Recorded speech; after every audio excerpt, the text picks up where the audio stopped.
Let's install this Viper ds4 remote start on this 2008 Camry. We're using the THT09 T harness, which is going to make this as easy as possible. Because now the type of key you have determines the firmware. I have the dot on my key, so I'm using the T11, and the 15 amp fuse goes in that spot because I have a second starter wire. First connection is going to be the main ignition harness connector. That's going to be T harness. Then we have the transponder key right behind the actual key cylinder. That's also a T harness connection. Very easy to take out. Next, the only wire that we have to use is our parking light output. So we're going to use the MECP tap-in method where we strip the wire back. We're going to poke a hole through the wire, then take our parking lot wire, stick it through that hole, wrap it around at a 45-degree angle, and then we're going to use some solder, some Super 88 electrical tape, and a zip tie. We're not using any cheap tape because we are trying to make sure this insulated wire is never going to come apart.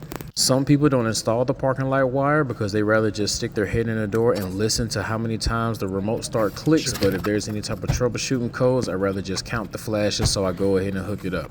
After we install our OBD2 connector, we have to plug the black 12 pin in first. Then once that goes solid red, we can continue to plug everything else in and go to programming. With this one, we just want to stick the key in till it flashes and goes solid green. Then we turn to the on position. It will go solid green for 3 seconds, then cut off. After we pair the remotes, which I showed you how to do before, everything works like it's supposed to. So y'all have a blessed day and follow for more. Peace.